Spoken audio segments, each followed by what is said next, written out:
And welcome to episode 13 of Down Underworld Denizens.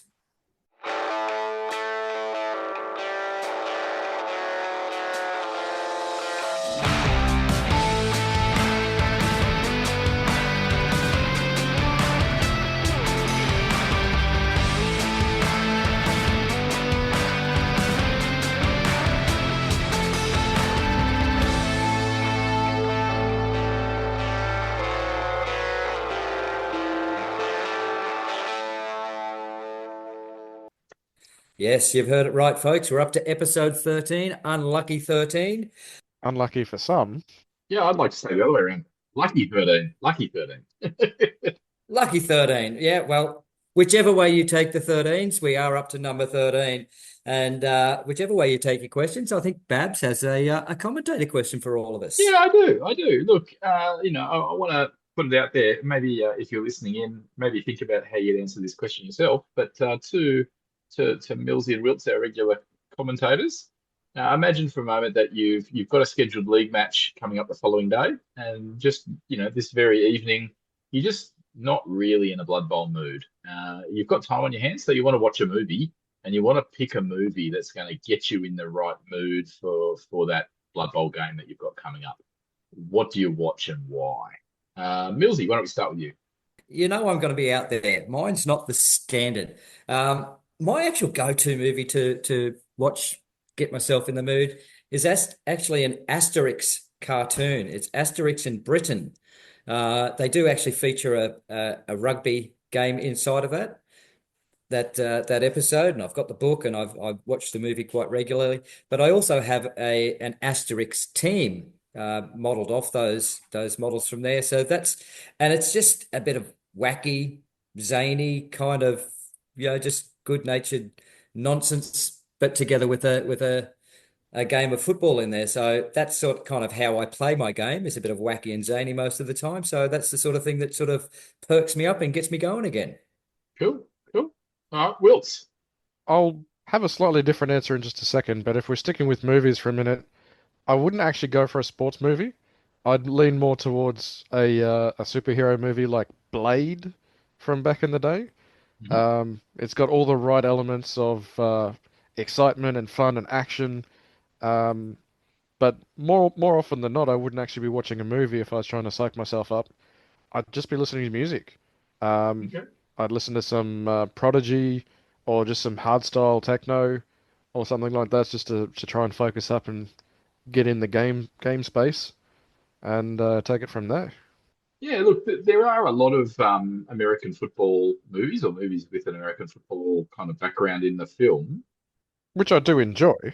Yeah, yeah. And look, there's some great ones out there. Keanu Reeves in The Replacements is one that comes to mind. That's not my answer. I've got two answers. My first answer is Salute of the Jugger, which the main character is played by Rutger Hauer, a bit of a cult classic. In America, that film has actually got a different title. It's called Blood of the Heroes. So there you go. If you're listening in the US, I don't know whether that applies to Canada or not, but yeah, in America, it's called Blood of the Heroes. Elsewhere, it's called Salute of the Jugger, and it's just been digitally remastered, actually. So that film has just been tidied up, cleaned up, and re-released. The other film that I really rate, and partly because I helped write a book, I was a co-author of a book called Feud Ball, and we got some inspiration from this movie in kind of the plot line of the book. But the original Longest Yard, just wanted to uh, give it a bit of a shout out. That's Robert Redford as the main character. He does make a guest appearance in the remake with Adam Sandler. Yeah, But both of them are Burt okay Reynolds, for mate. reasons. Burt, Burt Reynolds, Burt Burt Reynolds, Reynolds. Sorry, dude. wrong guy, Burt wrong Reynolds. guy. But there is also a third version of that film. So you've got the original Burt Reynolds, the remake Adam Sandler, and then you've got the UK version. So people don't necessarily know about that one, but that's a football based one or a soccer based one. Mean Machine. So there you go. There's three there to yeah. Just if you haven't seen those, I do commend them to you, and I think they're not a bad way to get into some Blood Bowl. Speaking of animated stuff, which Millsy did, there is also a French animated uh, Japanese anime wannabe called Wakfu. And in the first season of that anime, which isn't anime because it's French, they have 3 episodes all about a thing called Gob Ball. It's very, very clearly Blood Bowl. And so that's a bit of fun too, if you haven't seen that. I don't think that's what I'd watch to get me in the mood, but I thought it was worthwhile, a bit of a mention, worth giving a bit of a mention. And if you scout around, I'm pretty sure those episodes are free on YouTube to watch. So there you go. An episode and a half ago, we mentioned we were going on an adventure.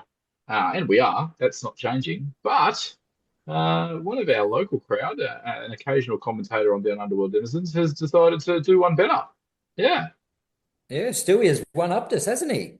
he sure has. Fill us in, Millsy. What's he done? Well, he's only gone and got himself on the Australian team for Euro Bowl. How good is that? That's pretty amazing. Yeah, that's it. So he's off to Yeah, it's Budapest. awesome. They needed somebody to fill the last spot, and they couldn't get anybody. And Stewie's answered the call, which is brilliant. Oh, don't put it like that. They needed someone, and Stewie was their first choice. Let's put it that way. Okay, all right, go that way. He's reliable and Well, as I said, I mean, he's helped out the team. He's answered the call. Like he's like, "Yep, I'm going to step in here." I think it's a commendable thing. Yeah, and it's given us something to maybe to aspire to one day. But it's also, I know, as soon as Stewie said, "Look, potentially I might make this team. Who wants to help out?" And every single one of us from our league have all jumped in and said, "Yeah, mate, whenever you need a practice game, whatever it is, we'll push you and push you and push you and try and get you up there, up to the lofty heights of Euro Bowl status." So I know that's going well. I've had a game with him, and a few of the other lads have already had a couple. yeah, and he's going to another event down in Brisbane in the next 2 weeks to test out his list as well. Last minute event at BrizCon. Hey, I thought it might be worthwhile us touching base and seeing how we're doing with our New Year's resolutions, because next episode will be our anniversary episode, if we're not calling it that this episode. No, we'll get that one out before then. Yeah, definitely. Yeah, so that's it. 12 months of Down Underworld Denizens. Can you imagine how we've gone? Yeah. Yeah, it's quite surreal to think about it. It's like this time a year ago, it was just in the pipeline of, hey, do you want to do one? And here we are, 12 months later, still going strong, getting more listeners by the day. So yeah, it's an awesome feeling that we're doing this and contributing, and people like listening to us. Yeah. And Well, that's the really surprising part is people keep coming back. Yeah. It might be just different people every time. We don't know, Wilts. Pretty sure we do know. I'm just Yeah. happy to be involved. I think it's brilliant. I think we've been really successful, more successful than I thought we'd be, actually, to be honest. And I think we've had some great guest commentators on for interview. Yeah, some interview ease. And You've got some more good episode- ones lined up from the notes you've got at the bottom of our document there. It is true. It is true. There's And, some really good ones coming. we've got a corker for this episode. As I mentioned in the actual interview, somebody who I like to consider Blood Bowl royalty. So well, you'll have to stay tuned for that. But Christian Schwager, the artist involved in the Mighty Blow comic in Spike Journals, is coming on the show a bit later. Can't wait. So getting back to our New Year's resolutions. How are we going with them? I've managed to tick off. Oh, I might as well go and lead this off. And I actually had 5. My first resolution was to see if I could podium at an 11s event. Haven't ticked that one off the box yet. I've only been to one 11s event this year, and Can I clarify? Can I clarify, Millsy? Is the Yep. wooden spoon a podium position? I didn't get the spoon. I was Didn't get the very spoon close. anyway. I couldn't even win that. He wasn't Oh, even it in was- the spoon bowl in the last round. He wasn't available. He was too I high did up the make it points to the already. bottom table once. No, I did make it to bottom table once in that tournament. It was a shocker. And my second New Year's resolution was to either win or podium in the Sevens series. So actually, during that same event, we had the the Sevens event on the Saturday night, and I managed to come third in that. So I've had a podium in an event. I'm still looking to podium or win the whole series. So there's still a few more of those to go to. I've only been to one of them. My third one was to complete 30 painted teams. Now I had to put a caveat in that I do actually currently have 47 painted teams, but I still don't own High Elves or Khemri.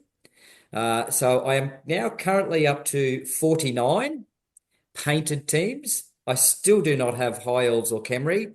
And chatting the other day realised that I hadn't even painted my gnomes. So my gnomes got assembled on Sunday and they got a lick of paint on them already. So they're not finished yet, but that'll get me up to 50 teams with still no High Elves or Khemri. Do you even own any models that are appropriate for them at the moment? With my High Elves, I can actually just sub in Pro Elves or Elven Union with those because they have the same positionals. And Khemri, yeah, I can easily proxy. I've got enough mummies there to just proxy in, and I can play them if I need to, but I don't.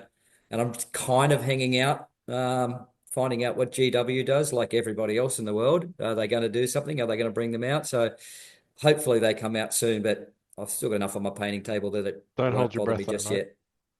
yet. No. Um, my fourth resolution was to get mentioned on another podcast, and it's happened a couple of times now. Specifically, Eye of Nuffle have mentioned me by name, but we've also we've had a shout out on Three Die Block as well. So good to see those guys got our gifts we sent them. Happy that they took them as tongue in cheek, that we sent them slan models, knowing that Drew Bucciaconi doesn't like them at all. I actually named mine Drew Tadpole Coney, and it's written on his base. So hopefully Drew's got that sitting on his mantelpiece somewhere and looking down on him all the time. And then my last resolution was learn how to do a one turner by chain pushing. So I can say that I have learnt how to do it. I haven't actually specifically done it in a game, but I have got the models out and sat here for an hour pushing, turning, rolling dice and so on. So I know the logistics of it now. I just need to have an opportunity to do it in a game. Very good. How about you, Wills? Well, mine's a lot more laid back and not really a list as such, but go for it, Babs, and I'll probably steal from both of yours to tick some off as well. Yeah, okay. No worries. Yeah, so my first goal is to compete in one international and at least one interstate Blood Bowl tournament this year. On track. I bought airfares over to New Zealand, so that's all on track. And I am absolutely going to Eucalyptus Bowl. I bought my ticket. So, yep, I think we're on track. Not achieved, but on track. Second goal, to undertake a year of stunty. We have received the word from our captain that we are being asked to play our Ausval State champs teams in a tournament. So that was my exception. I made sure I put in my New Year's resolution that I can abandon my year of stunty for that goal. So I will be doing that. And unfortunately, my chance to play stunty at Cane Toad Cup didn't come to pass for family reasons that I have already revealed last episode. So I am definitely still on track for Year of Stunty. I haven't abandoned that, but I've missed a tournament that I otherwise would have taken Stunty to. My third Yeah, goal was but to you're play also only some. playing one stunty team in our local league instead of two. You could have gone harder than that, mate. Could have. Let's just Come say on. Stunty is a real challenge for me. I actually was listening to another podcast and they were lamenting part of the reason why playing Stunty is so frustrating is because you're constantly thinking about your NAF ranking. And I think that's true. I think that's part of the reason I'm not enjoying them as much as I otherwise would, is I'm trying to get all the Don't get teams me so started high. on NAF rankings. No, I won't. No, I will not. But yeah, like I want to get all 30 teams over 150. That's going to take me years and years and years. But yeah, so that's I've always got one eye on the game result, which I think perhaps is part of the reason why I'm finding playing stunties at tournaments quite a challenge indeed. But I did my third goal was to paint a couple of teams for the local league, but I also kind of included in that My halflings, so I want to finish them off, and my goblins. I'll be pleased to say that my goblin team it did get finished, so I could play them at Brisbane City Batch. So that was one goal achieved. Let's not talk about the 7 models that I bought for that collection that are still sitting with an undercoat only. But the other 18 did get paint. The my halflings And are Babs, currently just while on we're on paint that, table. can you fill us in? When did you begin painting that goblin team? I believe it may have been before COVID came along. So what, 2019? So we can't rush these I, things. I played them in season 2 in our local league, and I only half painted them. Yeah, yeah.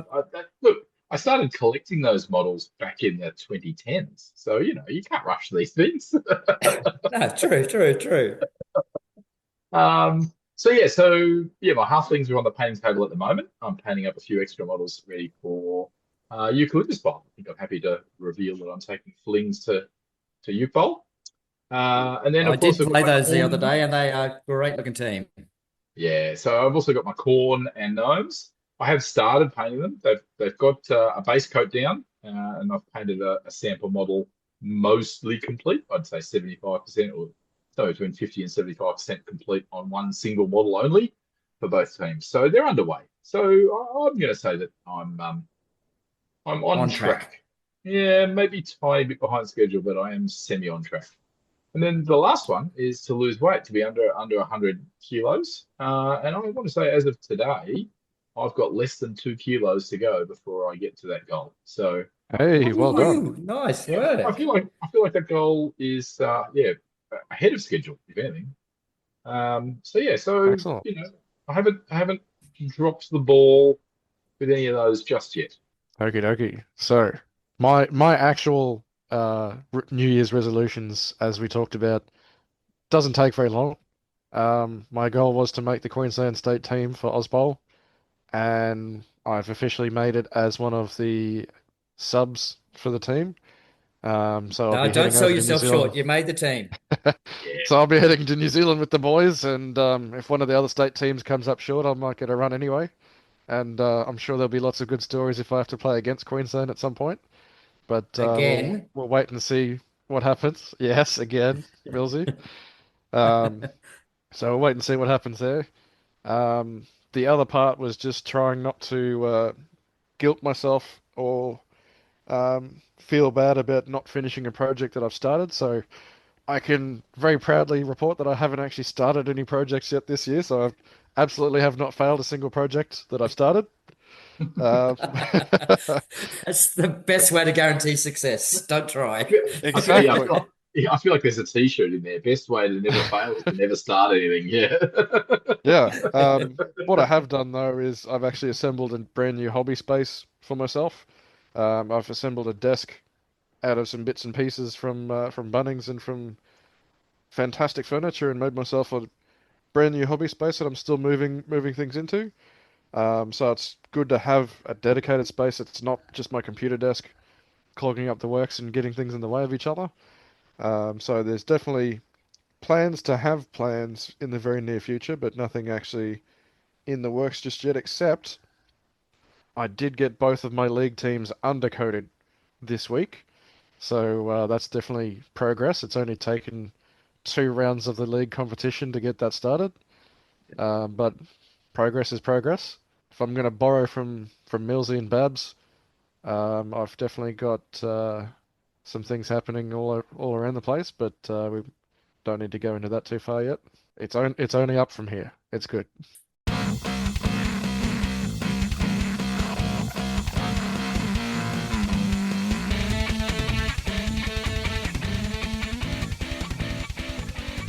Dead Set Legend. In today's episode of Dead Set Legends, Tuern Redvenom. Brilliant. Yeah, no, we've decided to bring back a famous Dark Elf Blitzer from second edition. So this model's quite well known. I actually quite like it, even though some people might say they don't particularly like the fact that the model's quite static because he's standing, feet both very firmly planted with his hands on his hips. I just think it oozes attitude, even though you can't even see his face. It still is oozing attitude, and yeah, the reason you can't see his face is got his full helmet and full visor on, with a skull on the helmet. I think it's brilliant. I love it. I love the figure. I love the miniature, and yeah, so he existed in second edition. Mills, do you want to run us down what he looked like in second ed, or what his stats were in second ed? Okay, yeah, and they did actually change considerably into from second ed to third ed. So I'll start off with the second ed. So he had a movement allowance of 4, a sprint of +3, so an effectively movement 7, strength 3, agility 3, a throwing skill of +1, cool or catch level of +1, and an AV of 8. Now he had dirty tackle level 2, distract, and tackle level 2. So there's some interesting skills there that we don't have, or we still do have tackle now, but dirty tackle and distract were some bygone skills that we don't see anymore.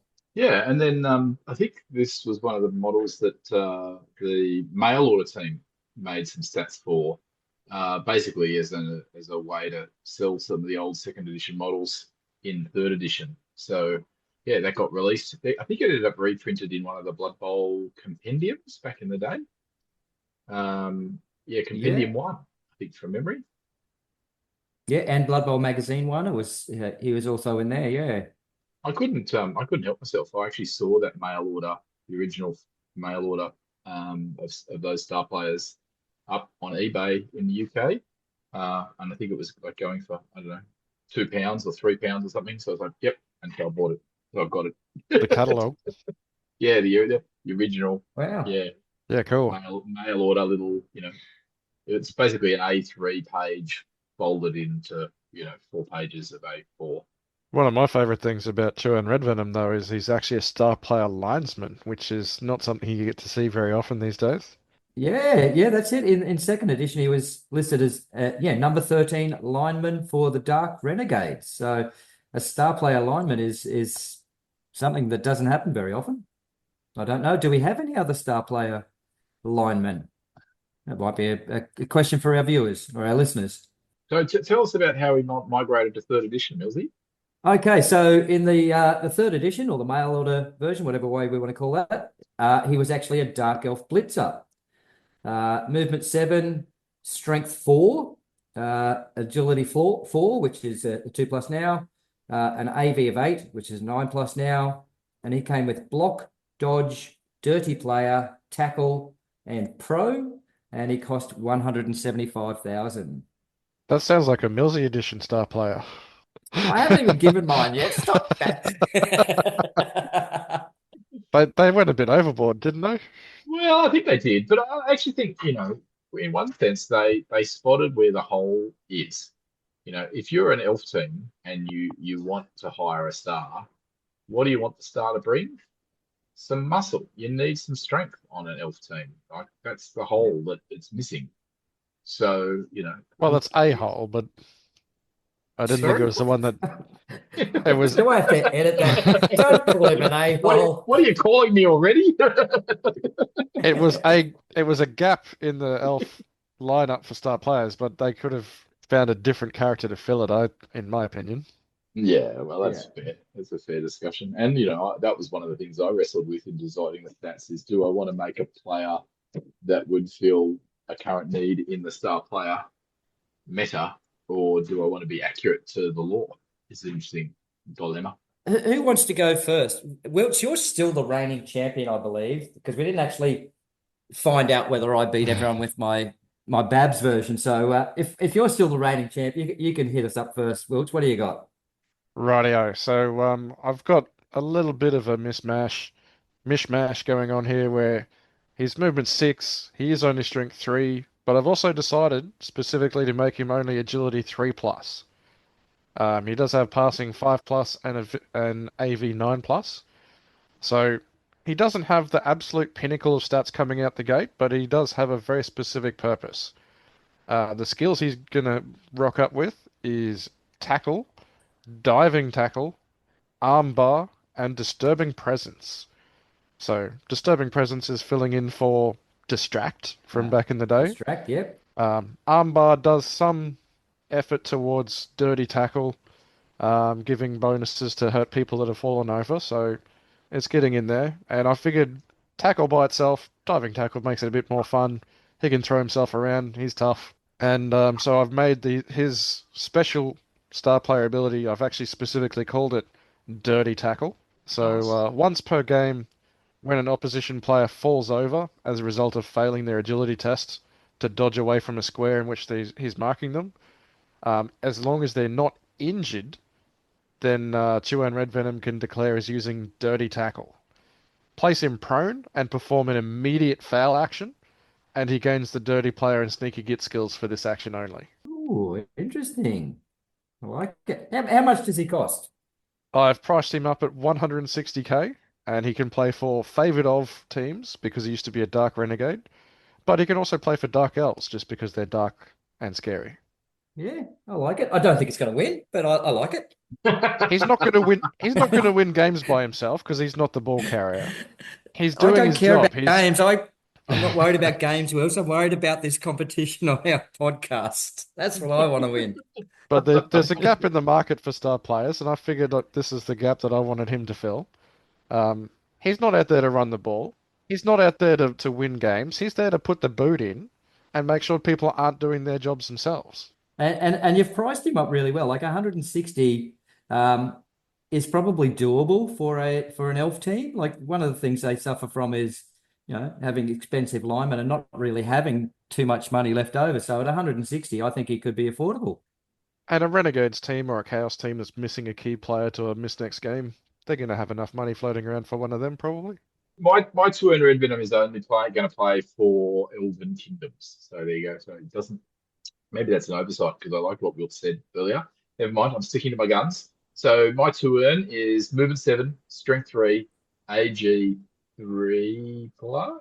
Sorry, 2 plus. The 2 plus. AG 2 plus. No, I've changed it. AG 3 plus. PA 3 plus. AV 9 plus.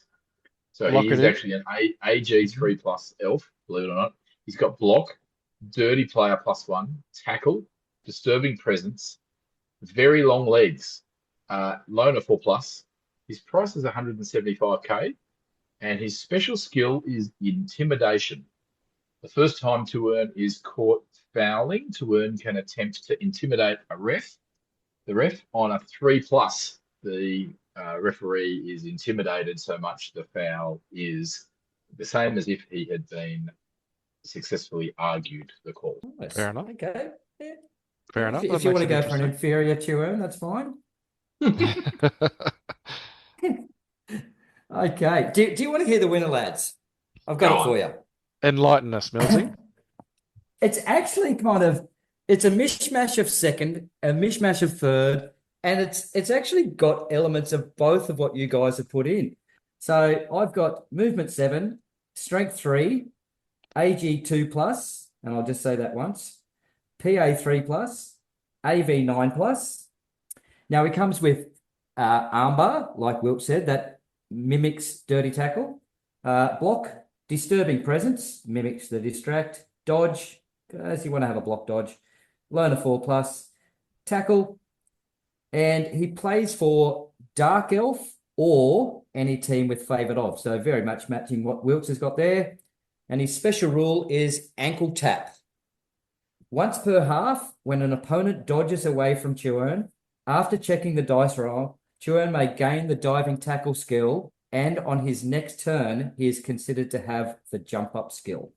Nice. Cool. And he comes for a costly sum of 250k. Whoa. Okay. Whoa. Yeah, that's a lot. Well, What's going on, Millsy?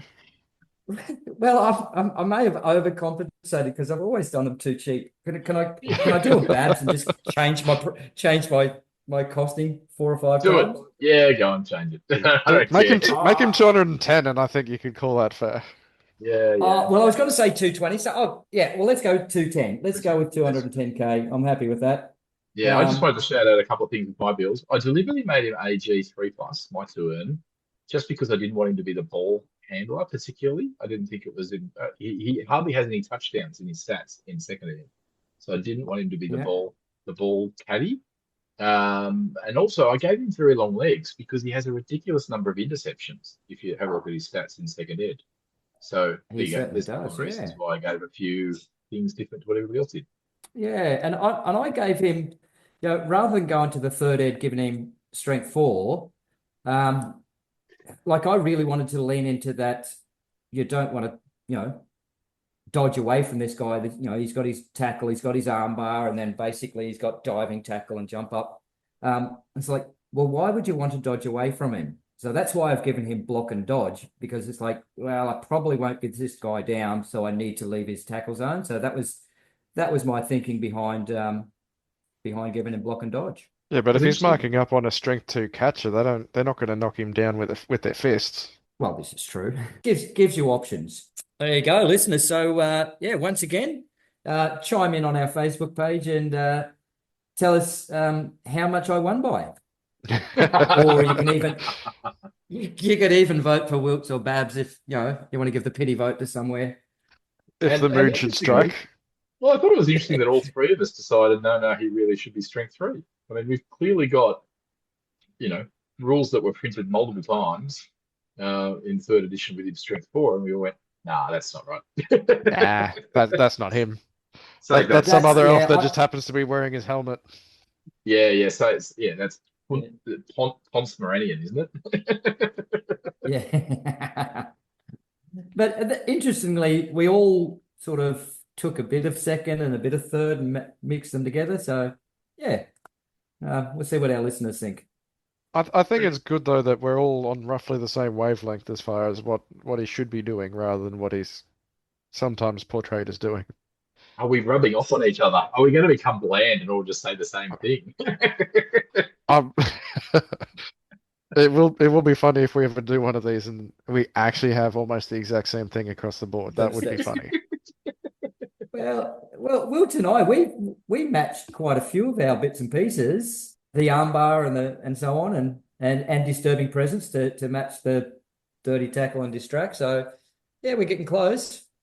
Yeah, I liked the way you guys made him available for a Chaos Renegade team. I think that's a good call.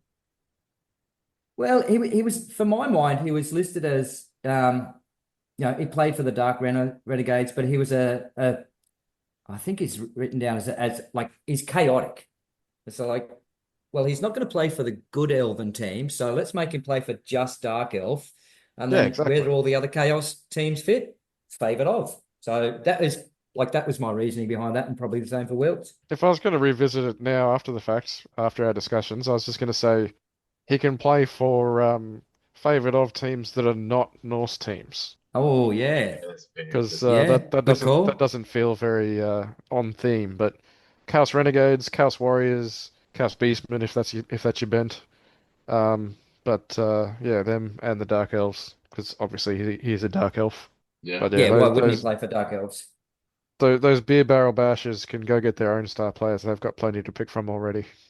yeah. They've got too many to pick from. They've got one of the largest lists to choose from. As the ogres, interestingly, they get a very large list. Um, we wanted to talk about episode 14 briefly because we want to have a Gorn Whoop Whoop episode in episode 14. We want to bring back Gorn Whoop Whoop. We want to dig into the lore with one of the longer running Blood Bowl teams, and we wanted to open it up to our listeners. Which team do you want to know some interesting stats about and help us to answer the question about where is that team now? Do you want to hear about the Asgard Ravens? Do you want to know about the Middenheim Maulers? There's a bunch of teams. The Short Stuff Scurriers. Tell us a team you want to know. Yeah, and we'll tell you where they've gone. Whoop, whoop. We haven't looked at the Erengrad Undertakers yet, have we? No, we definitely haven't. That's a good No. one. Yeah. Yep. So yeah, if there's a team that you want to know some more about, uh, you know, which dwarf team is the one with the more secret weapons? We're happy to answer that question for you. Yeah. So down Underworld Denizens, we're serious about developing a travel fund for us to get to tournaments in various locations that aren't in Queensland, and we want to generate a bit of a pool that we can pull from to be able to make sure that Down Underworld denizens are able to go on tour for Blood As Bowl, a of unit. course. Yes, as a unit. Yes. So yeah, we wanted to provide a little update for that. There's been some positive progress, and I wanted to give a big shout out to Ewan Furs, or just Ewan, who has actually commissioned us to paint the Down Under Wood denizens. That's right, it's a wood elf team, and yeah, so we've sourced the models. I actually got the models from a local Queensland coach. So thanks, Byron, for those models. And we've supplemented that with another team that I've grabbed from the UK. And yeah, so we'll smush those together into a team with all the positions. And Ewan will be the proud owner of probably the one and only Down Under Wood Denizens Wood Elf 3rd edition Gary Morley sculpt metal miniatures. Proudly painted by the Down Underworld Denizens team. Yes. So is it going to be a Yes. collaborative effort? Are we gonna work on the same models and I don't know, add little details and stuff each, or how are we going to do it? I think it'll Uh, work well if we do it like a production line and everyone does a bit of something on every model. Yeah, I so I like do that the idea. shoes and you do the legs and someone does the head. No. Millsy does 95%, and then Wilson and I do the other 5%. We do the final finishing touches, just to say we put the paintbrush to the model. You Well, make it yeah, look good. Yeah. if I'm doing the 90%, then Ewan won't get them until 2032. So We want to deliver on a timely turnaround on these, yeah. But we've there's other updates as well, isn't there? Like our Etsy store for those people. We do have Down Underworld merch is an Etsy store, and we've actually sold out of our first item, Babs. Yeah, we have, and it's an interesting item that's sold out. I would have thought it would have been our full Blood Bowl 11s aside pitches, but no. The thing that has sold out is our Oz Sevens pitch. We have none left. Sad face. So yeah, completely sold out. It's our first item that's completely sold out in our store. Yeah, so that's been really good, and that's also been helping making sure that we can produce Down Underworld denizens at no financial impost to the three of us. So that's been really helpful. So thank you for everybody who's bought off that. That's been really helpful, and we continue to offer plenty of options. There's t-shirts on there, there's shoes on there, there's thongs. I haven't had anybody buy any of our thongs or our jandals if you're not an Aussie, or our flip-flops. Yeah, so there's a whole bunch of items on there that we haven't had a purchase of. Jandals is just those Kiwi fellas from across the ditch.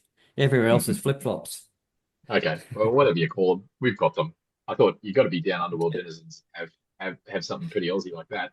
Hey, Yeah, Babs, I might have a little bit of a go at you. Maybe they're all waiting for that Only Frog shirt you promised us. yeah, no, I haven't got that yet. I haven't got that yet. Pending. Speaking of pending, though, I am really interested in potentially launching some pitch options, some Down Underworld Denizen pitches. So yeah, I've got one design already finished. I'm thinking I might expand on that, and then I'm actually thinking I might go the full Kickstarter hog. Yeah, I've actually been chatting to Tats Tabletop about how we could potentially have some stretch goals for that Kickstarter. I think we might do it. I think we might just go there. So stay tuned. That won't be a super quick thing. It might be a few months off yet, but I'm thinking there was certainly enough interest on our Facebook group. People saying, yeah, we love the idea of a Down Underworld Denizens pitch, and people saying, yeah, we're keen for that. So I'm going to see how far we can run with that. I'm going to see how successful we can be. And I think a bit of the wait time I'm making before we get that done is probably sending it through to Ken Dunford to do some proofreading on our pitches. Yeah, we got to give him a shout out. He hasn't just spotted one flaw. He's actually spotted two flaws in our designs early on enough for us to catch them. So the first one he spotted was when we were promoting the Big Ipswich key. He noticed that actually one of the scatter templates and the square was actually off center by one square. So it was actually one square forward from where it should have been. So he spotted that in time for us to change the design before it was printed. So that was great. And then I put up the post about the Down Underworld Denizens pitch, and he noticed that the scatter template didn't have a number 6 at all. Like it was just missing. The bottom line read 789, and nobody picked This up one on it. I goes think to because 9. yeah, well, I think, Yes. I think the point is we're so used to looking at our phones or your keypad where the bottom line is 789. nobody noticed that the scatter template didn't go 6, 7, 8. It went 7, 8, 9, and there was no 6 to be found. Oops. So anyway, I quickly fixed that. But anyway, I think Ken Dunford, aka Orc Rock, deserves a prize. Millsy, what can we give Ken Dunford for his astute observations? I'm not sure whether he really needs it, but Ken Dunford is an amazing orc player. If you've ever played him, you've heard us talk about him. He has the fastest moving orc blitzers you've ever seen. They all move movement 8. He just gets to 6 and then just goes, go for it, go for it. He gets so many rerolls on his team because that's how he plays them. So we've actually got a couple of orc biggins to send his way from courtesy of Tats Tabletop, and I think they're the Brute Fun orcs. So Ken doesn't know it yet, but as soon as he listens to this, he'll be in line to get a couple of those, and we won't have to ship them off. We'll actually see him at one of the upcoming tournaments, Sunny Coast Slam. He might be one of the 18 Queensland coaches currently signed up to go to Eucalyptus Bowl. Is he? Could be. We'll have to find out. Could be. He's one who doesn't mind a bit of travel. Yeah, he's done the big V. He's travelled around, so he could be one of those. I'll have to get in touch with him and find out if he's going and bring it down to him. Bring them down to him. I've got a couple of Black Orcs. Hey, speaking of Eucalyptus Bowl, have you seen the dice that got put up that Tats Tabletop have made for Eucalyptus Bowl? Oh my God, they are sexy as. They are just the color, it's just and they're produced by Tats. Like, I keep raving on every episode about how well he does, but They're good. these dice look amazing. If you haven't seen them yet, jump onto Facebook, Eucalyptus Bowl, and there's pictures and videos of them. They're mirroring the original Oz Bowl block dice that were done in many different colors and just printed on D6s years and years and years ago. But now they're fully engraved and etched and marked in. They're a sight to behold. Jump on Uke Bowl Facebook page and have a look. And I have actually brought up the list of the Uke Bowl confirmed registrations. Mr. Ken Dunford is absolutely on that list. There we go. Yep, there we There are. we go. Hey, but Tats has nailed it. But actually, I just wanted to do a bit of a shout out to Chris from Tats Tabletop in another way. I was actually having a good chat to him about his other product. So the dice that he's produced for the Bundy Cup, which Millsy has now in his hot possession. So if you want some, reach out to Millsy. And I've got coming for my Fractal Frenzy.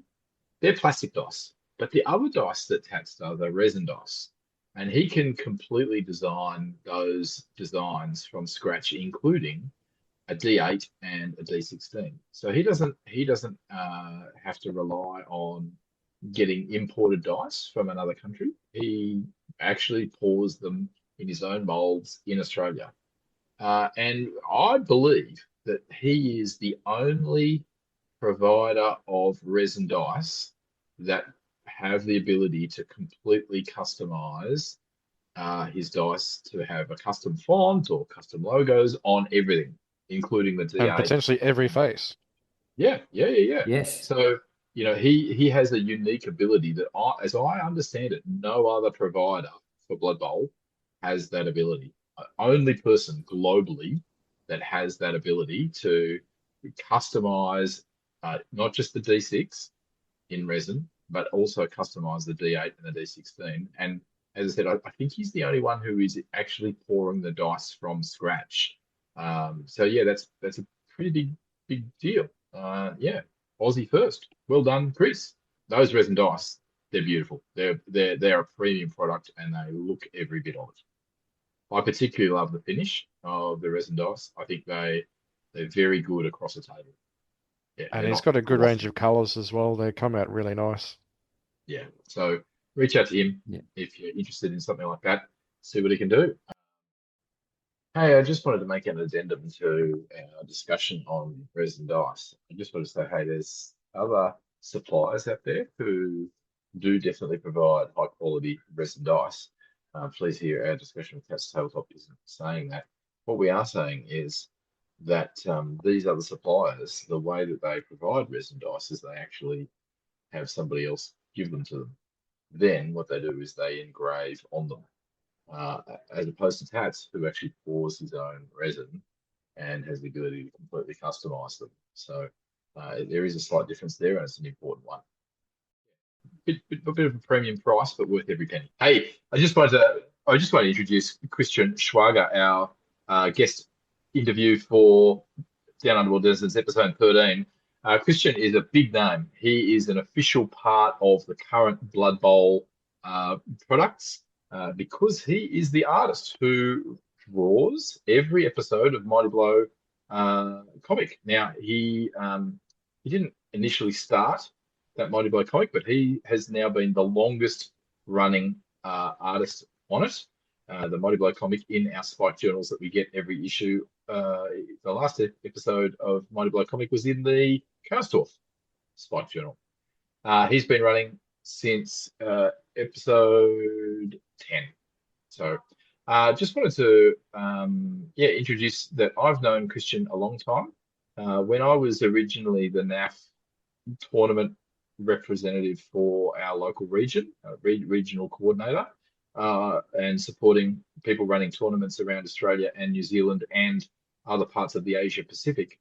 I would send dice and things from Australia. Now, New Zealand now have their own rep, but back in the day it was just me.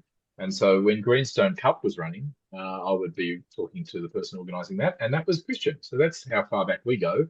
So Christian's been a part of the New Zealand Blood Bowl community. We'll talk about that in the interview. But we're delighted to have him on because he is an official part of what is coming out of GW every time a new team drops. And we hope that's something that continues a long time into the future. Let's cross now. And before we do, we would just like to say that this interview is sponsored by our premium lager. That is Vanaheim Bitter. How does it happen? You're dodging a tackle, or two-upping a blocker, or rushing until you thought you would fall. You sure want that ball. A hard-earned thirst needs a Norse cold beer, and the Norsest of beers is Vanaheim Bitter. You know how it happens. You're fouling an elf, or frenzying with an oath, or trying too hard with a dodge. You sure need a 6. A hard-rolled dice needs a big Norse beer, and the Norsest of beers is Van, a northern chilled Van. It can come at any time. You're rolling a pow, or making a foul. Matter of fact, I got it now. A hard-played game needs a Norse cold beer, and the Norsest of beers is Vanaheim Bitter. All right. So, Christian, do you know the team? I'm Babs. We had a lot of interaction early on when you were involved in organising Greenstone Cup. So that's right. Yeah, I remember. We've definitely sent a lot of messages between each other over the years. Indeed. And then this is Millsy, or Paul Miller. Yeah, I'm the comic relief of the podcast. Okay, hi, Paul. Excellent. And Daniel Wilton, aka Wilts, and we all are a member of local league in Central Queensland. Right. Yeah, I've been listening to your podcast a bit in recent weeks, and I've been greatly enjoying that. So I'm quite thrilled to be on the show. Yeah, it's going to be fantastic. It's going to be brilliant.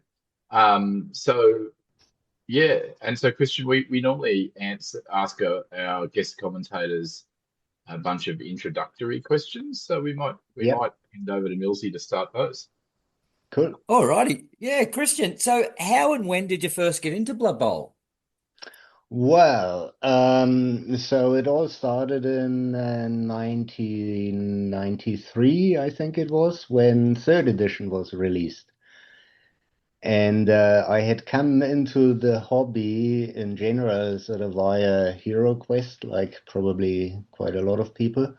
And then when Blood Bowl hit the shelves in 93, I immediately picked it up because I just loved everything about it, right? I mean, it was American football and fantasy and lots of spikes and gratuitous violence. So yeah, what's not to love, right? Yeah. I think you've taken the same route as many of us. Like I was into the Heroes Quest as well, and then Blood Bowl come out. Do you have a favorite team? Yes, well, I have a few favorite teams actually, but my longest favorite would definitely be the human team, simply because it came in the box, and at the time I didn't really have money to buy any other teams, and so my brother and I split the box, and I had the humans and he had the orcs in the beginning, and I've played them ever since. And I still love them to this day. And I even managed to win a tournament with them once. My only tournament win was the Greenstone Cup with humans. Brilliant. Oh, well, I'm going to try and emulate this year. I think I'm taking Humans to Greenstone Cup this year. Oh, excellent. Speaking of tournaments, do you prefer tournaments or do you prefer leagues?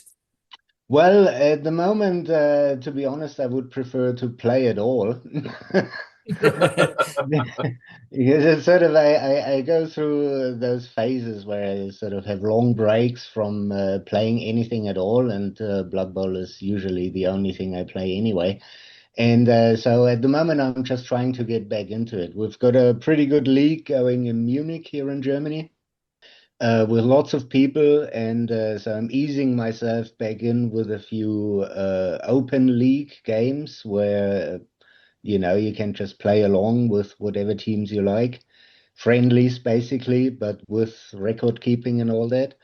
And to gear myself up for when the new rookie season starts, which I'm hoping to enter again this year. So yeah, I probably prefer league play, but I like tournaments as well. With tournaments, the problem is 2 days sort of really take it out of me these days. Yeah. On day two, my head kind of starts to hurt from all the thinking and all that. And so at the moment, I'm just trying to ease myself back into it. Thinking is a very difficult task most of the time, isn't it? Well, yeah, but once you actually get going again, because every game I have, it motivates me to play more because I always tremendously enjoy it. And there's some really good people in our league here that I enjoy meeting up with as well. So I'm pretty hopeful. Excellent. Tell us about the league briefly. Yes, this is in Munich. How big's the local league?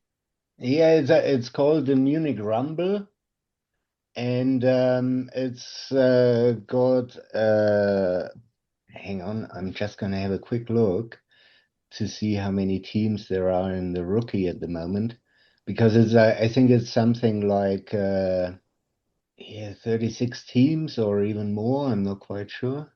Wow. Hang on, 16, yeah, 32 teams. So they're actually, the current rookie league runs in a NFL kind of format, with all the divisions and conferences and stuff like that. Yes. So there's really a lot happening. Yeah, great. But I mean, if you're in Europe now, then maybe you can find some one-day tournaments to ease yourself back in.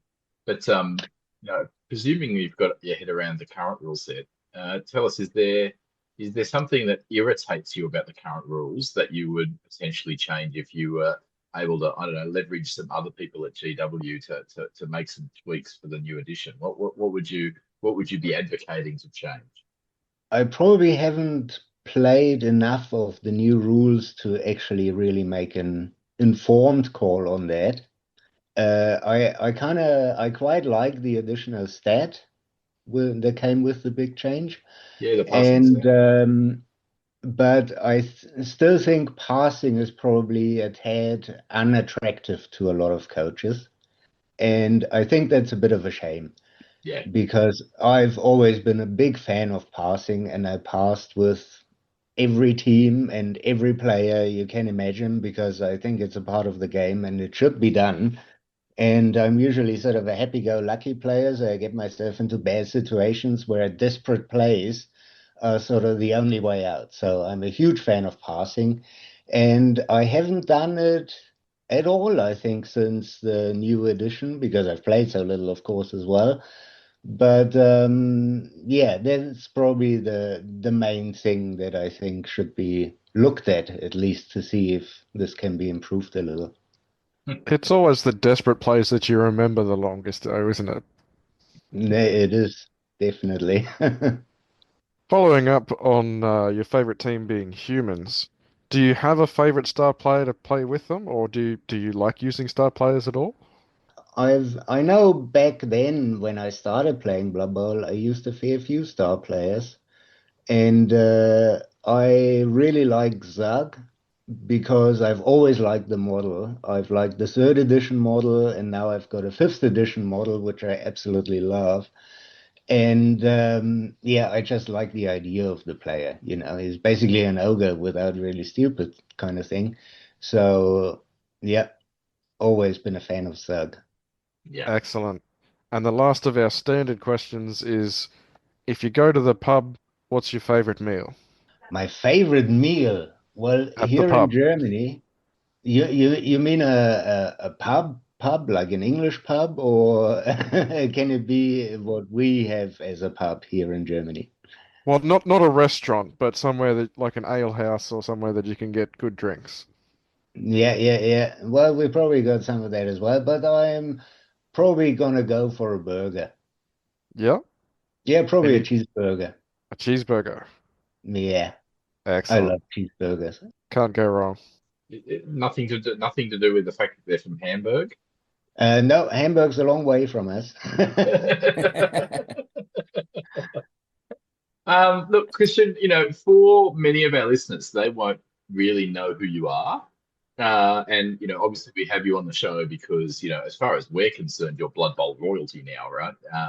But I want to just tell our listeners a little bit about your Blood Bowl journey. We mentioned very briefly that we had interactions really a long time ago when the NAF was in its infancy, really, and we were supporting, the Greenstone Cup was really the only Blood Bowl tournament that was an annual event in New Zealand for a while, and you Yeah. were involved in the organisation for that. Tell us a little bit about your Blood Bowl journey from kind of New Zealand and being in Auckland until now. Very happy to. Well, the thing was in Germany, my Blood Bowl career sort of never got going, because there just weren't enough players around where I was living back then. And when I got to New Zealand, I just wanted to play Blood Bowl, It just sort of popped in my head, oh, I want to play Blood Bowl. And then I had a look around to see if there were any gaming clubs around, and I found one, the Auckland City Guard, as it was called back then. And so I just walked in one day and said, "Who wants to play Blood Bowl?" And then all of a sudden we had 8 people who wanted to play Blood Bowl, and we started our first little league. And it was called the Auckland City Guard Blood Bowl League back then. And yeah, it was good fun. Everyone stuck with it until the end, and so we just kept on going in various formats. We did with resets, without resets. We introduced all kinds of special rules, as that was around the fifth edition time, I think, where a lot of the experimental stuff came in through Fanatic magazine and all that. So we had a whole lot of fun with that. And yeah, and then James Hills, Claymore, and I decided that we needed to hold a tournament in Auckland. And so we got that organized, and that's how the Greenstone Cup came to be. And I've, together with James, run 3 of those, and James has run a few of them on his own, and Dan Norman has run a few of them as well.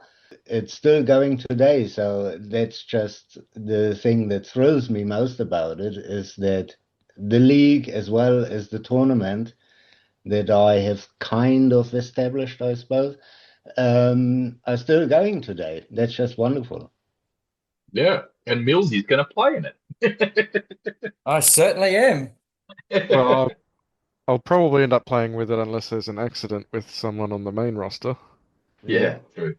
Yeah, we've had a few Aussies over the years at Greenstone Cup, so that was always great fun.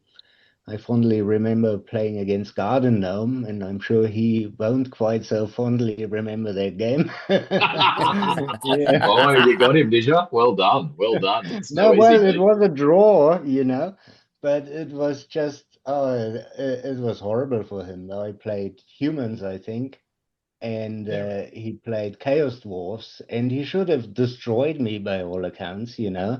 But I managed to get a draw with one of those desperation plays. He is Legendary. definitely coming. He's definitely coming over to New Zealand in September, October, and playing for New South Wales in the Oswald State Championships.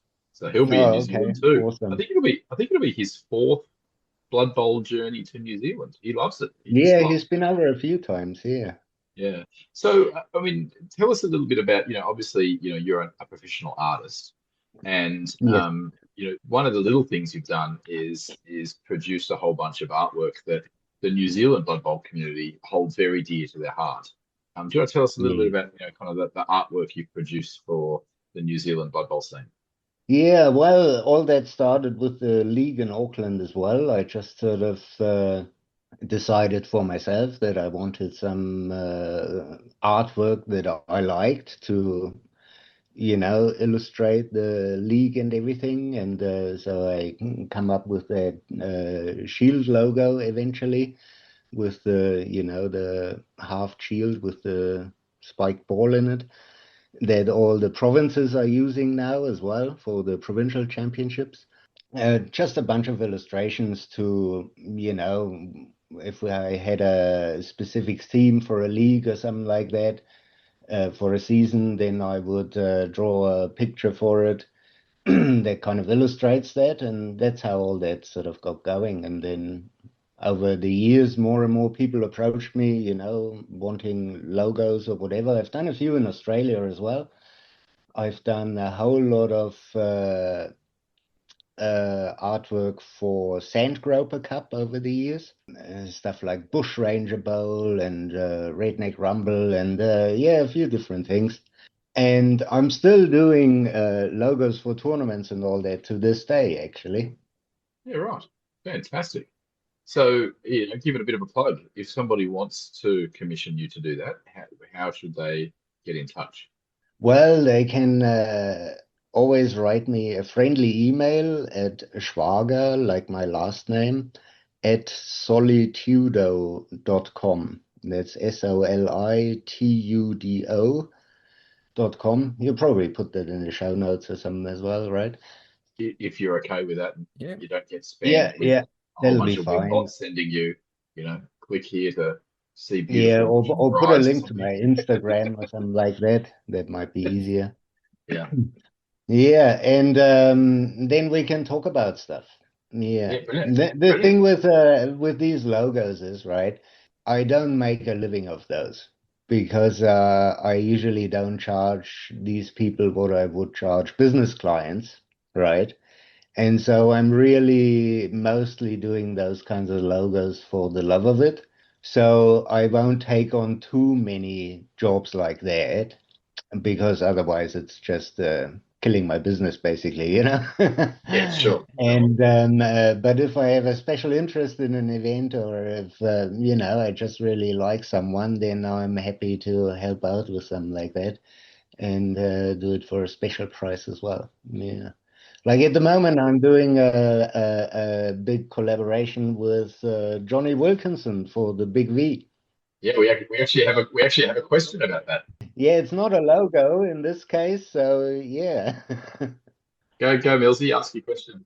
Yeah, so let's talk about the Big V. It's just been announced recently, so we're not stepping on our own feet here. But there's a team that you've helped design, or you've helped design the artwork for. So how did that come about? And were you given any parameters for what you had to do, or was it just free reign? Well, yeah, I'm still working on the team actually. It's not quite finished yet.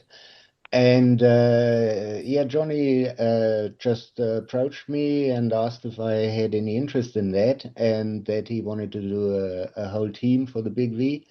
And he already had a theme in mind and a pretty good idea of what he wanted the models to look like, and all the positionals and all that, what they should be. And so I worked from his descriptions and his ideas, and sort of, I always try to bring in my own sort of ideas into the mix as well. And I think what we're coming up with is quite unique and very thematic, and definitely a whole lot of fun. And is that all secret hush hush at the moment? It's not ready for release yet? No, it's well, a teaser of the concept art has already been posted on Authbowl. I think it was yesterday, actually. Yeah, the Nippers team.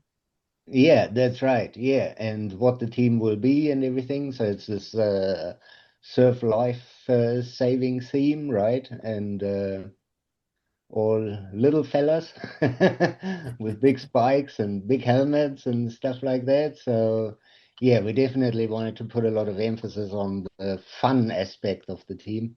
And that's not new work for you. Like you've done, you mentioned Southern Tripole before, and you've done concept artwork for miniatures before. I've actually seen some non-Blood Bowl stuff you've done concept art for as well. So Yeah, that's one thing you do is concept development, isn't it? that's right. That's sort of a big part of my job. Is probably what I do the most is concept art for, some ongoing projects and some sort of one-off projects. And but yeah, that's where I get a lot of my work from. Excellent. Look forward to seeing the team. I think it's going to be fantastic because Yeah, not only is it going to have your brilliant ideas, it's going to be sculpted by, Agni Miniatures, who, are certainly a miniature designer that I highly commend because I love Ivan's work. yeah. I've seen some of the sculpts from for the team already, and they look bloody brilliant. He's really done extremely well translating those concepts into miniatures. You're gonna love them, I reckon. Brilliant, Yeah, brilliant. love it. Yeah. Yeah, And there's a lot more fun stuff to come, There's going to be sort of big guys in the team that are going to be really special. cool. Lots to look forward to. Cool. And just circling back around to New Zealand for a moment, are you aware that you have a shield named after you in New Zealand? I am indeed. They actually approached me and asked me if that was okay for me. And I said, yes, that's definitely okay for me. Yeah. So the Yeah, Schwager shield it's a perpetual uh, shield, and it goes to the winner of whoever's playing the current holder. Is that my exactly. understanding of how it Yeah, works? yeah. And I'm really quite moved by that. And I mean, I know the concept of the shield from when I was living in New Zealand, because I quite enjoyed watching rugby and all that. And so yeah, I'm really super stoked with that. Yeah, brilliant, brilliant. And I like listening to Aotearoa, and they often tell us, oh, the Schwager Shield is now currently residing with, and they'll tell me who. I know Bob sold recently. Yeah, no, it's fantastic, and I think the Schwager Shield has all the different shield logos the shield logo that you designed in all the different colors of all the different provinces on it, I think. That's right. Yeah. Yeah, and then of course the big claim to fame, the big reason why we consider you Blood Bowl royalty is of course that is the Spike Journal and the Mighty Blow comic inside Spike Journal. Now, originally, just for our listeners, the first 6 Spike Journals actually had the Mighty Blow comic drawn by Pete Nifton, who, if you don't know who Pete Nifton is, he was the artist for second edition Blood Bowl. He did a lot of the artwork in the second edition, so that was pretty special. And then there was no comic at all in Spike Journal 7, and then in issue 8 of the Spike, which was the Ogre Spike, Carl Critchlow, who is the artist of Thrud the Barbarian, did a one-off. It was just a one-off. Then again, there was no Mighty Blow comic in issue 9, and then I was ecstatic to hear that as of issue 10, you are the comic artist of Mighty Blow comic. And you've been ever since. You've stayed on. You're now the longest running artist for the Mighty Blow comic, and in fact, you've even done some other artwork for those, for the Blood Bowl current rules, because you did some artwork in the Dungeon Bowl expansion, Sudden Death, didn't you? That's right. Yeah. Yeah. So tell us a bit about how did that come about, and how does it work? How does it roll? Well, yeah, that was a really interesting one because it basically started when after I had done all the work for the Blood Bowl World Cup in Dornbirn, because I did the concept art for their team there as well, and for a lot of other stuff too. And so at the time, I posted a lot of Blood Bowl content on my Instagram. And among those was a comic, a one-page comic that I did back in New Zealand about an orc fouling a guy. And then while I was at the World Cup manning my stall, I got a message from Games Workshop asking me if I made that comic and if I would be interested in doing something like that for them. And yeah, I just about fell off my chair when I got the message. And nobody was more ecstatic than I, believe me. But I was kind of concerned about it because I knew Pete Nifton was doing a comic, right? And I'm a huge fan of his work from, the second edition Star Players and companion books. And Carl Critchlow as well. He's in those books as well. And so I asked them what the story was, and that I didn't want to, put Pete Nifton out of a job or anything like that. And they assured me that that all would be fine.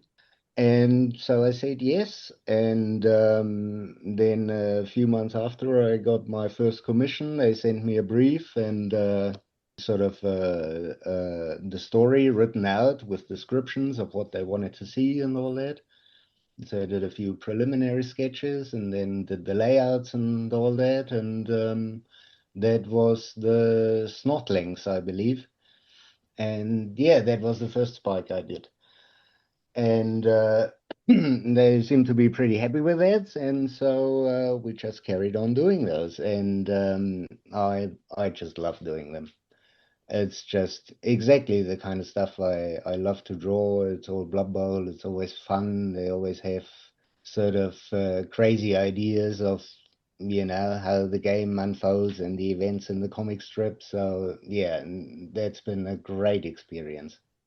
Yeah. So how does that work? Talk us through. Like, do you just get a script sent to you from Nick Kine, or do you get to have some discussion with him? Or how does it all work? There have been not only Nick Kine, but a few other writers as well, and usually they send me a finished script.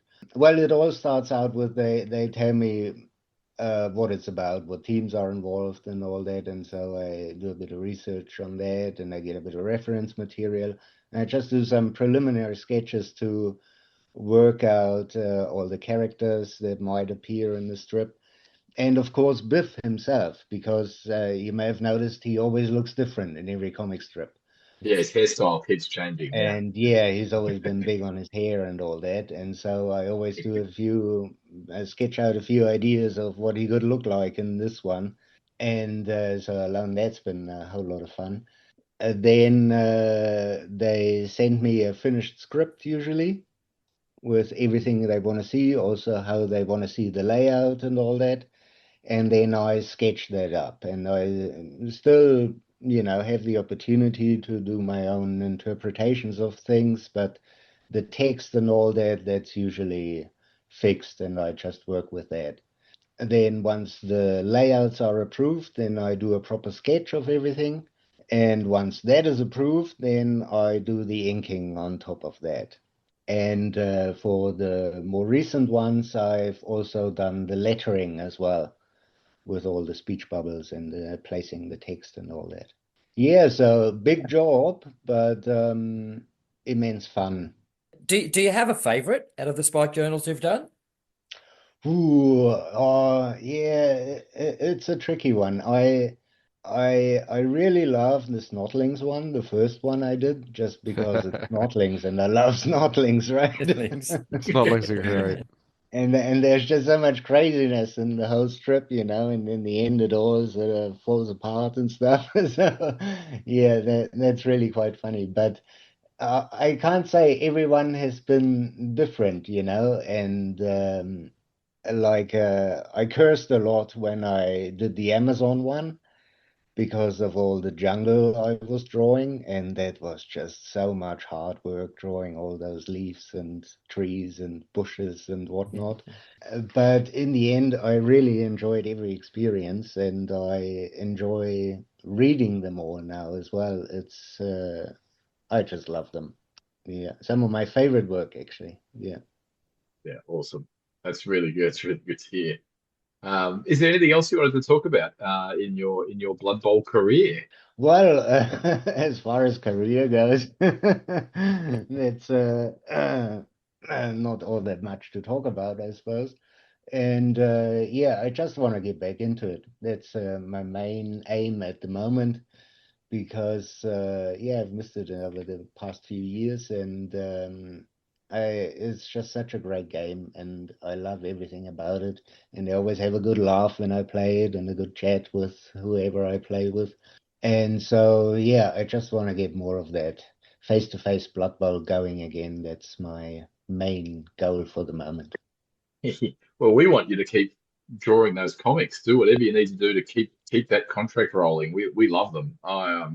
Yeah, I've been so excited that you've been the artist, and as we go back quite a way. So Yeah, thanks. That's so nice to hear. Yeah, and I think you've done a great job of honoring the legacy too, like the style and the format of the comic honors both Carl and Pete in the way you do the comics. So anyway, I just think you're doing a brilliant job. Cheers. Yeah, that's awesome. Yeah, and like I said, they've both Pete and Carl, they've been a great inspiration when it comes to that. And I think, a game like Blood Bowl needs a comic as well, I reckon. It's just such a naturally good fit, you know what I mean? Yep. Yeah, I mean, Nick Kime was involved in, I think there've been two attempts by DW to produce an official comic. And I know Nick was involved in one of those. Yeah, I think that was the something contract, something. Killer Contract. Yep. Killer Contract. Yeah, that's the one. Yeah, I've got that one. Yeah. Yeah, I was reading it not so long ago, actually. And there was a one a few years ago as well, I think.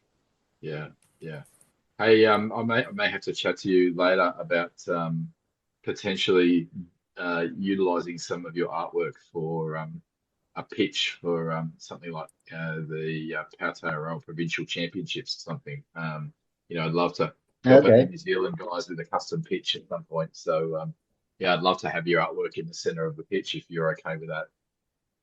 Yeah, cool. Yeah, we can definitely chat about that. No worries. Yeah, brilliant. Any other questions? Yeah, I've got lots of Blood Bowl artwork. Still, that also some of it's still unused because it's just one of my favorite things to draw. So I'm always on and off drawing Blood Bowl stuff. So yeah, there'll be plenty to choose from. Brilliant. Obviously, I'd have to be talking with the team for PPC or whomever in New Zealand about that. But yeah, I just think we the world would scream for a Christian Schwager Blood Bowl pitch, however that. I'd like that. Yes. Any other questions from the commentary team for Christian? Oh, I'd have one, but it could get him sued. Are you currently working on a new Spike magazine? I can't say anything about that, I'm afraid. No, I didn't think so. Trade secrets, my son. It was worth a shot. I signed the big bad confidentiality agreement, so. Well, you'd have to. You explained to us. You get images of the miniatures presumably before they're released, so you'd have to have. That's correct. Yeah. That's awesome. Christian, you've been fantastic to have on. We really appreciate it as Down Underworld Denizens coming on. Do you have any plans to visit your old haunts back in New Zealand anytime soon?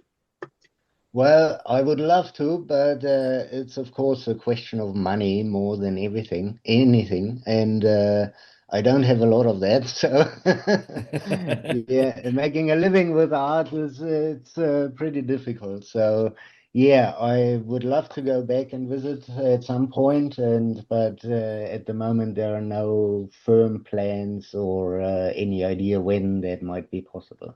But I did strongly support the World Cup pitch from Oamaru. Yes. So hopefully they'll do another one at some point.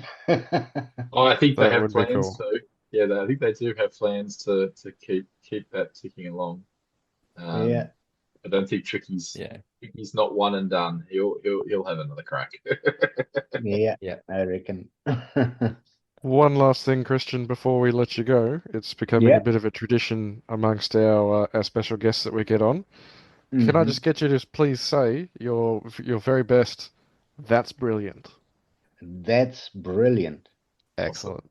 Excellent. That is brilliant. We've got another Yes, one. it is.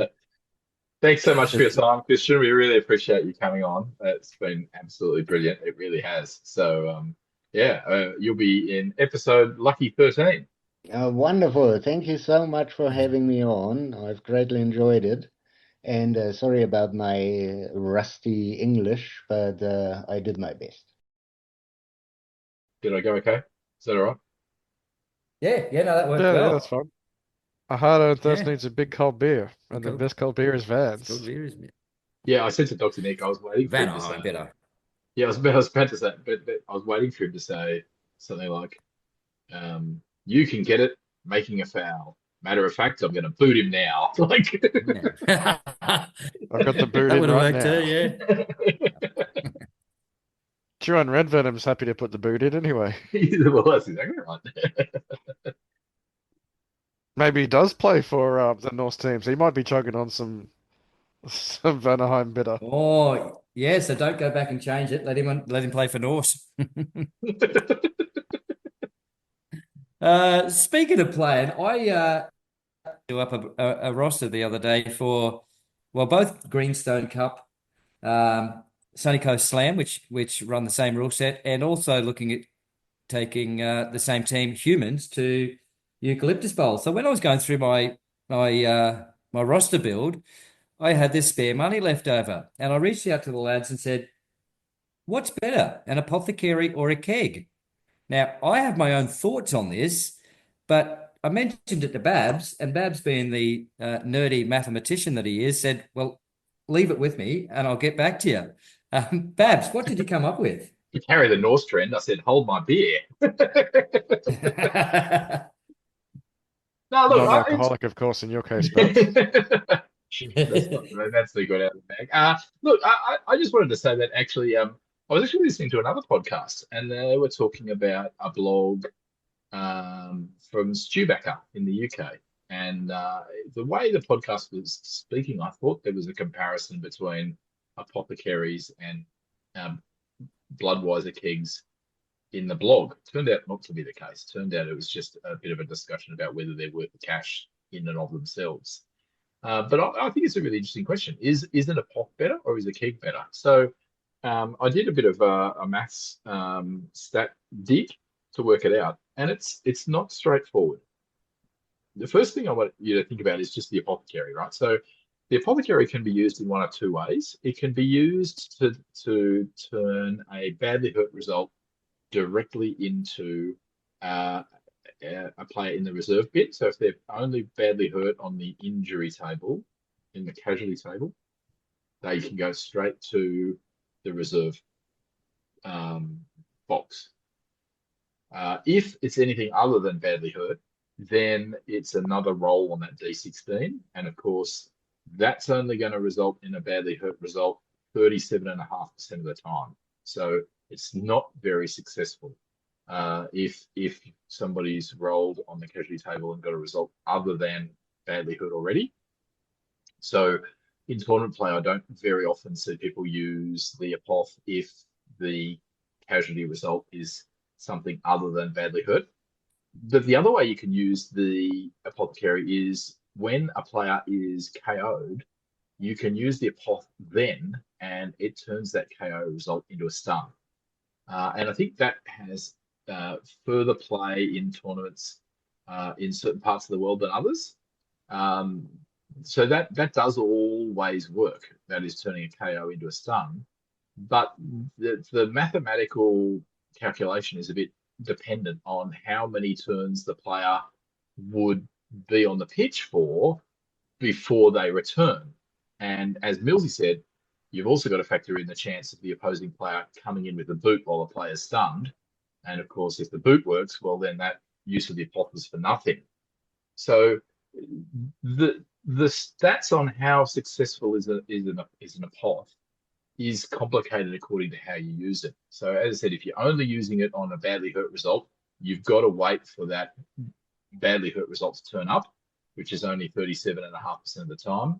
If you're going to use it on a KO into a stun, you can do so, but how valuable is it? Well, how many turns is the drive yet to go before you get a chance to come back, which is 50% of the time anyway, unless there's also a keg in play. On the keg side of things, analysing that, you're basically improving the chance of your KO roll by 16.7%. So it's not a big improvement, but you do get to use it perpetually. That is, the Bloodweiser Keg can be used over and over and over again, unlike an Apothecary, which is one and done. So doing the stats is going to depend upon how many KO rolls you're going to need to make. So I've done a couple of case scenarios. The first is if over the course of a game you have 6 KO rolls, then the keg will make a difference. That is, you'll get an additional player onto the pitch that would otherwise stay in the KO bin about 2/3 of your games. Within that, there is another 26% or a quarter of a chance for more than one player, that is 2 or more players, to come back. So for 6 KO rolls over the course of a game, it's going to make a difference 66.7% of the time, and another 25% of it is going to pay off doubly. But if you go up to 8 KO rolls, then the keg starts making a difference 75% of the time. And within that, you've got another 40%. Within that 76%, 40% of the time, it's 2 players or more. Just on the extra 16% difference the keg makes. That is that extra pip of getting back from a KO on a 3 rather than a 4. So basically what it's going to come down to is how often are you going to make KO rolls, and balancing that with how do you use your apoth. Are you buying an apothecary to protect a key player like a war dancer, and you're only going to use it when that player is casualtied? Or are you going to use it where you're going to be turning a KO into a stun if, for example, your big guy gets knocked out in turn 2 of a drive you know is probably going to be a 7 or 8 turn drive? That's the thing you've got to weigh off. So I guess what I'm saying is, which is better, Apothecary? It depends. It's going to depend on the team. It's going to depend upon who you're playing. It's going to depend on how many KO rolls you're going to make. So there are some teams where I think there's a pretty clear preference for one over the other. If you're playing orcs or dwarves, then a keg's not going to make a lot of sense, particularly in the case of dwarves where you've got a whole bunch of thick skull in play. So the chance of the KO roll is pretty low in the first place. You've got high armor. Then yeah, I think an apothecary is a good call. If on the other hand you play a team like vampires, where you're expecting there to be a bunch of KO rolls, vampires are a really good example where there's going to be a lot of KO rolls, not just because of the casualties caused by the opposing team, but by the bloodlust rolls you're going to make yourself. So those KO rolls are going to be high. Therefore, I think there's a really interesting scenario where probably a keg's better. I think also another example of where a keg is quite possibly better than an apothecary is when you're playing a stunty team. You're going to have lots of KO rolls. I think it's going to pay off. Any thoughts, guys? That depends on how well your opponent can roll the number 9 with stunties, because if they roll a 9 or better, You don't have to worry about kegs. They're not coming back anyway. Well, unless I mean, that is also a case where the apothecary will automatically work, right? Because the 9 goes straight to badly hurt. So you can use an apothecary Yeah. straight away if you wish. Yeah, but are you really using an apothecary on a goblin lineman? I mean, He thinks I'd not. do it on a gnome beastmaster. Maybe, Yeah, that is maybe. true. I still Yeah, think the yeah. keg makes sense in a gnome team. I think there's a really valid decision to make. I just wanted to just add a little bit to our discussion on apothecaries and kegs. The first thing I wanted to say is it's quite good timing because the keg token is the current NAF token that is slowly being rolled out across the globe right now, commencing with the NAF Championships in the UK. It's the first place it was available with the 2 silver D6 and the Bloodweiser Keg token, which has +1 keg on one side and +2 kegs on the other side, which raises one of the points I wanted to say, which is, of course, you can purchase multiple kegs. Now, apothecaries, the first one is 50k. To get a second apothecary, well, you're looking at least double that. So that's the first thing I wanted to say. The other thing I wanted to say is some teams can't get apothecaries. So that's another factor. I also mentioned that vampires are a good team for a Bloodweiser Keg. One of the reasons for that is, of course, vampires are a very rare team in that a number of players have regeneration, and yet they can still hire an apothecary. So that for that reason, I think it's one of the reasons why vampire teams are a natural choice for a Bloodweiser Keg above choosing an apothecary for them. And just to clarify, I do talk about how KO rolls with a keg, you kind of need about 8 KO rolls. Notice that doesn't mean you need 8 players KO'd over the course of the game. If you just think about it, if you have 4 players KO'd at some point in the match, doesn't have to be at the same time, 4 players get KO'd. If you have enough ends of drive, then that actually, to get those 4 players out, you need on average 7.5 rolls to get them out. That's without a keg. So just having 4 players in the KO bin at some point during your match will mean you're going to have approximately 7.5 KO rolls if you're considering hiring a keg. And of course, if you get a keg, the number of rolls needed to get those players out is far less. So on average. So yeah, just wanted to raise that when we say you need 6 to 8 KO rolls, that isn't 6 to 8 players KO'd. They're 2 different things. And so yeah, just in summary, I think you want to look carefully at how useful is an apothecary for your particular team. Working out what's best for your team is still going to be a discussion for debate. This discussion on the maths isn't going to solve that for you, but it will hopefully provide some clarity that maybe the Bloodweiser Keg is a little more useful than you may have thought. And there are some teams for whom I think it definitely is almost in the category of a no-brainer.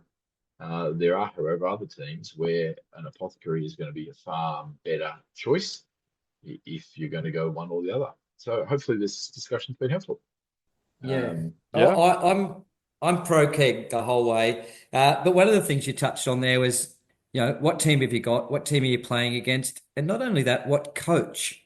Now, I will straight up tell anyone now that if you think that player that is down is valuable enough for you to waste your apothecary on and turn him over to stunned, I will do everything in my power to foul that player off the pitch because he obviously means a lot to you. And I'll let you waste your apothecary on it and then just go and lay the boot in. Next minute, you roll double ones for the foul and get set off. Oh, look, Well, it that's could going to be happen too. it could be the opposite, though. It could be the opposite. You could use your apothecary, and then the boot comes in, and the player's straight back in the can bin for the rest of the game. Done. Well, that's someone So, else that's not getting beaten up, and you're not short 2 players instead. well, I guess that's true. But yeah, as Mills said, there are some coaches that boot first and ask questions later, a lot later. I don't ask the questions, I just boot. I know. Well, look, the famous coach, Gardner, right? He's the boot first player. He's the one that comes to mind in the Australian Blood Bowl scene for sure. Just Yeah, remember, yeah, violence is not the answer. Violence is the question, and the answer is yes. yeah. I love it. Speaking of asking questions later, a little bit of a sneak peek at who we've got on next episode is we're trying to line up Sven Drakenspear. You might Yeah. know him. He's appeared on quite a few podcasts, and he is kind of like Babs. He knows all the stats and he does all that. So I might actually save this again for when we interview Sven and ask him whether our or Babs's maths is correct, what he thinks. Is there, you know, is there a thing? Is keg or a poth a question that other people ask? So maybe we can ask Sven later and see if we were right. Yeah. Yeah, we should ask him if you've got a Norse team, which is going to be better because you've got thick skull on the Norse lineman, so less KOs, but you've also got Norse with AV plus. Yeah, but you've also got some really valuable players that you really want to keep on that pitch. That Yes, would you be a do. good one. Yeah. Oh, if you're listening, Sven, get your homework in, bud, because we're going to ask you. Also, to our listeners out there, if they've got any particular stats questions they'd like answered, write to us on our Facebook group and we'll collate them together and they might come up in the interview with Sven as well. Yeah, we'd love to do that. We'd love to give him a bit of notice about some stats we'd love him to talk about. So, yeah, if there's something you want us to ask Steve or Sven, as he's commonly known, then yeah, let us know. Yeah, and he's like Canada's version of Mike Davies. He does a lot of stats and number crunching, and his blog is brilliant. We might even put a link to his blog in our show notes for this episode and next. Why not?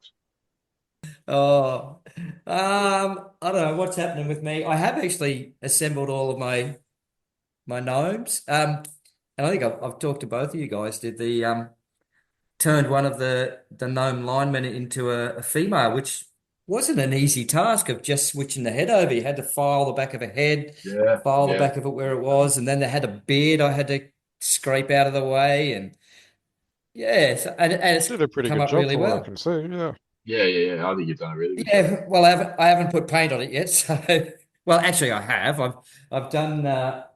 Every one of them's got their flesh tones on there. I've painted up my foxes. Two foxes are ready to go. I'm three-quarters finished on my geese. And yeah, I went with just the Beastmasters. I just have the geese on the pitch, which actually allowed me to have two extra gnomes as players if I need them. But I think like if you've ever been at a park or a pond when those geese want to have a go at you, they're formidable. So I think you only need a goose. You don't need the gnome on there as well. I, if I bought the GW gnomes, I'd have the goose and the badger both on the same base together. Because you get two of each in Ooh. the box, don't you? You do, and luckily Yeah, you don't have the GW. You've got those sexy gnomes you got from where was the that was charity from Lee cup. Hobbins' charity. Yeah. How are they going? Have you got any paint on them yet, or they're just Ah, they're in a plastic bag on the shelf at the moment, mate. okay? But if you Uh, haven't started them, like your resolution said, you haven't failed. yeah, exactly. I do think I need to order some.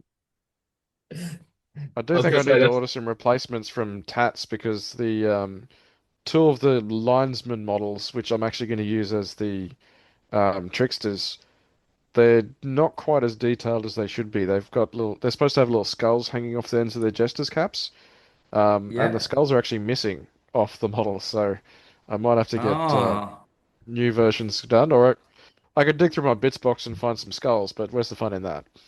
they were prizes from Lee Hobbins' Charity Sevens event, where every person that entered um, got a got got its a, in. a 3D printed team. Yeah, I which don't know whether it's that they've been damaged while I've been transporting them, or if they just weren't there to begin with. I honestly can't tell. yeah. But yeah, I need to either fix them or replace them. Oh, yeah, I've made a mistake. I started my corn team and gnome team, so I've got to finish them now. I That's actually it. was I was actually up in Rocky yesterday, and I went into Millennium and I bought myself some Vallejo snow. So I've got Basing my snow basic, effect. yeah, got my basing snow effect ready. I had a look at the GW version, and I had a look. There was some other just like flock. Like how you can just buy grass and use that as flock. Yep. There was a snow flock that you could use. So I had a Yeah. look at all three options, and I was like, I'm gonna go the textured snow because I want little mounds, I think. And are you going to throw Yeah. some Yeah. blood effects across that as well for the corn team? No, the snow's for the gnomes. Oh, And that's that's right, because they're the Christmas gnomes. That's right. Christmas that's right. gnomes. Hey, are you using the halfling as one of them? Or you're just going straight gnomes? Like you've got the halfling from Krampus. Oh, right. No, I think if I've got anything, a spare one now. yeah, you do. Yeah, no, I think you're talking about the crumbleberry kind of Yeah, the yeah, elf we got the elf with the present. yeah. It probably won't make the cut, to be honest. It'll be like 7 goblins I've got just sitting around looking forlorn at me, Yeah. like, why did I get painted with the rest of the team? Now I'm still sitting on the paint table with nothing. And we know what fat chance there is of getting painted now. I mean, I've got the rest of my third edition Chaos Warriors and Beastmen sitting on the shelf over there. There's the mutant guy with the claw, and there's the extra Beastmen to make the full set. And Yeah.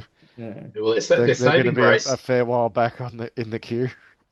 Yeah, well, the saving grace with my goblins is that I have a custom Varag mini that I want to paint up for if I can take Varag to a tournament. So if Yeah. that tournament comes along, and because I do need to play goblins again, right? So if a tournament comes along where I need a Varag, then some of those, I won't just paint up Varag as an individual miniature. I'll grab a little cluster of those 7 and paint them as a group at least. Yeah, well, Yeah. the spirit thought if you are one of Babs's goblins miniatures, you're sitting there going, look at my teammates that are on the team. It took them 10 years to get painted. I'm not going to make the team. Do you think I'm ever getting a I'm lick of still paint on sitting me? here. I'm still No, sitting there. they've still got Undercoat. some paint on them. It's just getting the rest of the Undercoat. paint on them. Do I have to be undercoat white for the rest of my life? At least Yeah. he got some undercoat. Luxury. Luxury. Yeah, I've got plenty of bare metal to show, that's for sure, and bare resin and bare plastic. Anyway, Yeah, no, I I think it'd be pulled some good. models out of the dip yesterday. Gave them a good scrub. so you're going I got to do backwards. some more dipping. Well, I didn't paint them, so it doesn't count to begin with.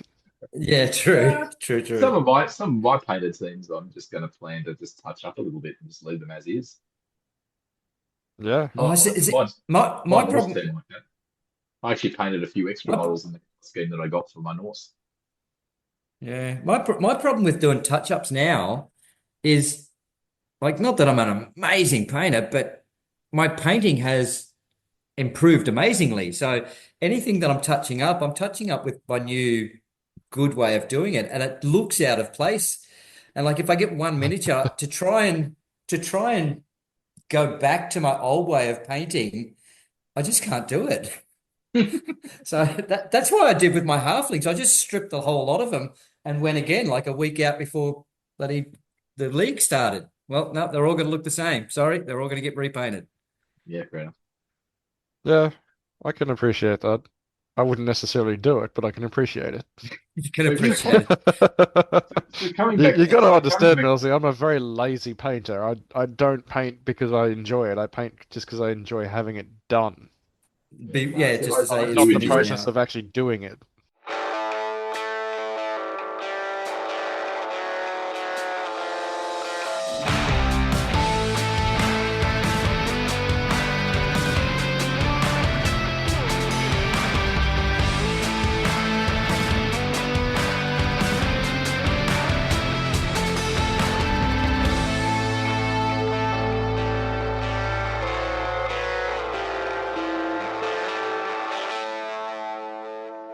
Jump around. Jump up, and get down. Hey, if you're going to start singing song lyrics here, Yes, so, but you yeah, started it, That's your Babs. pump. That's your pump wagon. Jump up and pile on. Jump up and get Jump down. up, and get down. maybe it's Millsy's slam blitzer. That's Him the too. jump Yeah. up, jump and jump up. Now we can't have that on the tail end of the episode because you weren't recording yet. Correct. Why? What have I got in my pockets? There we go. Yeah, It's that in one. now. All righty. So Christian Schwager, do you want to do the intro, Babs? Because you got a bit more information on him. Yeah. Isn't And it then isn't it just Schwager? Schwager, Schwager. Schwager. He's He he's got a bit of a he, swagger now that he's talked to he, us. he said it in the interview. Do we remember how he pronounced his own surname? Because that would be the right answer. Down Underworld Denizens discusses games, workshops, games, and products such as Blood Bowl, Gutter Bowl, Dungeon Bowl, and Crunch. We also discuss other fantasy football board games and concepts from other companies, such as Dread Ball, Guild Ball, Grind, Elf Ball, Myth and Goal, Blitz Bowl, Chaos Ball, Monsters of the Midway, and Feud Ball. We discuss products and services such as miniatures or software made by producers suitable for several of these board games. Games Workshop terms and conditions in point 2.1 state they grant the user the non-exclusive right to use their authorized intellectual property for broadcasting and other media-related activities such as commentary and opinion pieces, blogs, and other similar informational and descriptive purposes. Down Underworld Denizens respects and honors these terms.